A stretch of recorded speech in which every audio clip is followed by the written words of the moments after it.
Assalamualaikum warahmatullahi wabarakatuh. Halo semuanya, perkenalkan nama saya Sari. Saya adalah mahasiswa Butiluhur. Di video kali ini saya akan menjawab beberapa 15 pertanyaan yang telah disiapkan.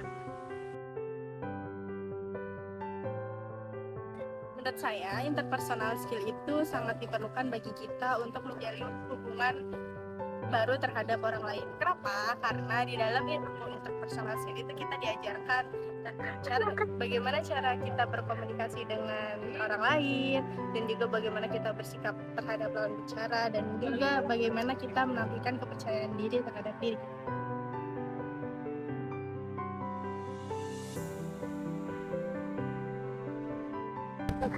Menurut saya, ketika kita bisa mencintai diri sendiri akan sangat menentukan seberapa besar kita bisa mencintai orang lain. Itu betul, karena kalau mencintai diri kita sendiri aja susah, gimana mau mencintai orang lain.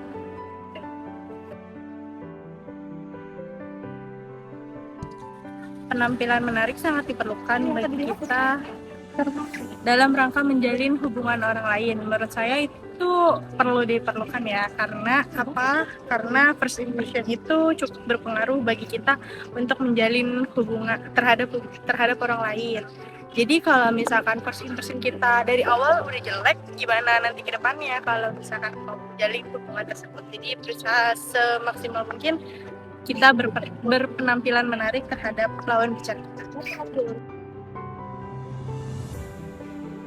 Cara saya untuk menjadi seseorang yang bisa memiliki interpersonal skill yang baik, caranya adalah pertama kita harus tentunya percaya diri terhadap diri kita. Yang kedua itu menjaga sikap baik sesama teman, sesama keluarga, baik ataupun sesama yang lebih dewasa atau tua daripada kita, dan juga menghargai siapapun yang berbicara dengan diri kita, dan juga siapapun yang berhubungan dari kita. Jadi kita harus saling sama-sama menghargai dan juga menghormati. Cara saya untuk menjadi pendengar yang baik adalah, yang pertama, jika misalkan lawan bicara kita berbicara kepada kita, pertama itu kita harus mendengarkan apa yang dibicarakan oleh lawan bicara kita. Kemudian yang kedua, kita juga menyimak dari pembicaraan tersebut. Terus selain itu juga, jika misalkan lawan bicara kita merasa sedih atau merasa senang, kita ikut turut berempati dan juga bersimpati. Kebahagiaan dalam hidup itu penting. Kebahagiaan dalam hidup itu menurut saya sangat penting. Kenapa? Karena buat apa hidup kalau kita nggak bahagia? Karena menurut saya sumber kehidupan itu adalah kebahagiaan. Jadi kalau misalnya kita hidup lama tapi kita nggak bahagia, terus sama aja dong. Nggak mendingan sih.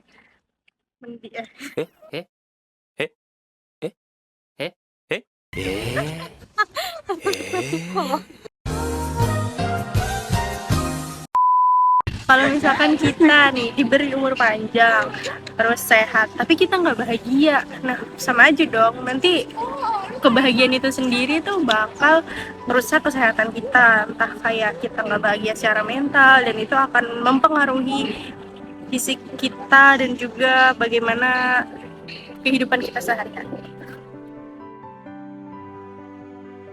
Menurut saya, mengelola emosi ketika kita menyelesaikan masalah itu sangat penting. Kenapa? Karena sesuatu keputusan yang dibuat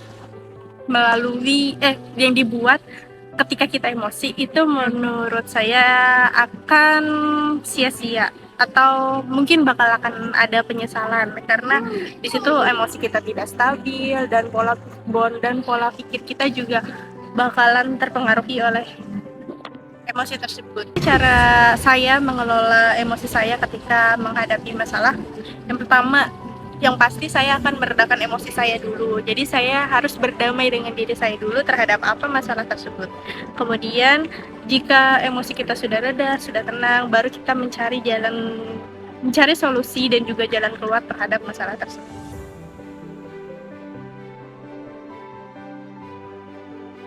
Gimana cara saya memaafkan masa lalu? saya dan segala hal buruk semua yang terjadi dalam hidup saya. Terlalu deep ya ini pertanyaannya. Jadi gimana sih cara saya memaafkan diri masa lalu saya dan segala hal buruk yang terjadi pada diri saya, yaitu saya menerima semua hal buruk yang telah terjadi dan juga masa lalu saya yang ya mungkin tidak menyenangkan atau bagaimana. Saya harus menerima itu dengan ikhlas karena itu sudah terjadi, walaupun kita nyesel gimana-gimana, tapi ya namanya masa lalu kan tidak ada yang bisa diubah ya gitu. Jadi ya cukup menerima dulu apa yang telah terjadi. Jika misalnya kita sudah menerima apa hal buruk dan masa lalu tersebut, kita mengikhlaskan semua yang telah terjadi. Dan itu adalah cara saya memaafkan masa lalu saya.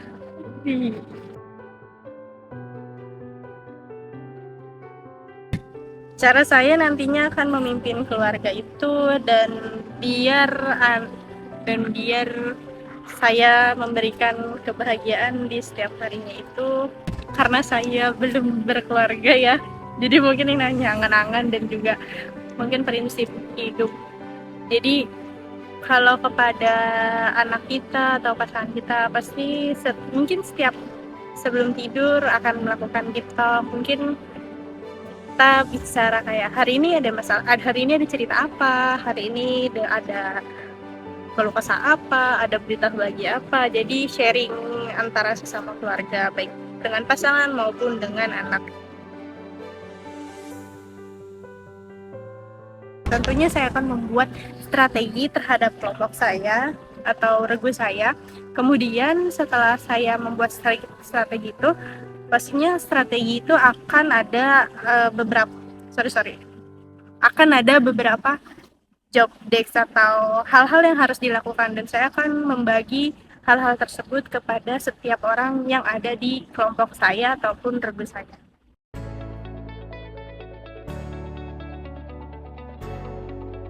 Cara saya memimpin organisasi atau perusahaan di masa yang akan datang agar perusahaan tersebut bisa terus berkembang pesat sesuai strategi tim yang telah ditetapkan. Pertama, tentunya saya akan mendengarkan kritik dan saran dari siapapun yang itu memang berguna bagi perusahaan saya atau organisasi yang saya pimpin.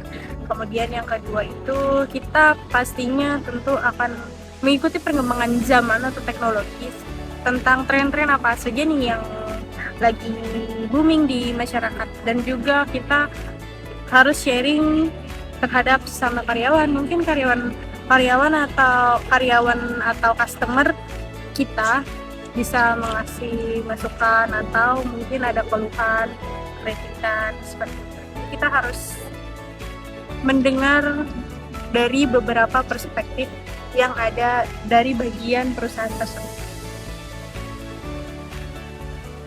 Tentunya yang pertama saya akan menerima apapun perbedaan pendapat tersebut, dan kita harus berpikir jernih juga, apa sih inti dari pendapat tersebut, apakah pendapat tersebut itu sudah benar atau pendapat kita yang benar. Jadi kita juga harus memilah-milah pendapat dari lawan bicara kita atau yang memiliki perbedaan. Jadi kalau misalkan pendapat kita tidak diterima, maka kita harus berlapang dada, karena mungkin emang nantinya pendapat orang lain yang menurut tim itu pendapat yang lebih baik daripada kita. Tapi jika misalkan pendapat kita yang diterima, maka kita juga harus menghargai pendapat orang lain.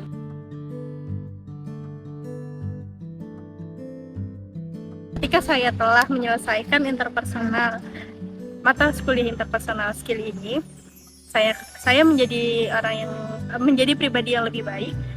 Saya menjadi pribadi yang cukup lebih baik daripada sebelumnya. Karena apa? Karena banyak sekali ilmu-ilmu di mata kuliah interpersonal skill ini yang bisa saya terapkan di kehidupan saya ataupun di dunia kerja yang saya miliki. Contohnya kayak ketika kita berbicara dengan atasan kita ataupun teman kita, itu bagaimana kita bersikap dan juga bagaimana kita menghargai orang tersebut. Apa sih kesan terindah saya, terbaik saya setelah mengikuti mata kuliah interpersonal skill ini? Setelah saya mengikuti mata kuliah interpersonal skill ini, menurut saya kesan terindahnya atau kesan terbaiknya adalah kita diajarkan untuk menampilkan kepercayaan diri kita, dan juga bagaimana sih kita cara public speaking di depan umum. Jadi itu sangat amat berguna bagi diri saya, apalagi terhadap diri saya yang kadang kurang pede. Cuman di sini kita benar-benar diajarkan untuk tampil berani dan percaya diri di mata kuliah tersebut. Jadi menurut saya kesan terindah untuk saya adalah kita harus berani tampil percaya diri di depan umum ataupun di depan sekian dari saya, dan tadi sudah saya sampaikan dan juga saya jawab 15 pertanyaan yang telah diberikan oleh Kak Jule. Sebelumnya saya berterima kasih kepada Kak Jule yang sudah memberikan saya rasa kepercayaan diri terhadap diri saya, begitu. Jadi cukup sekian dari saya. Wabillahi taufiq wal hidayah. Wassalamualaikum warahmatullahi wabarakatuh. Salam budi luhur.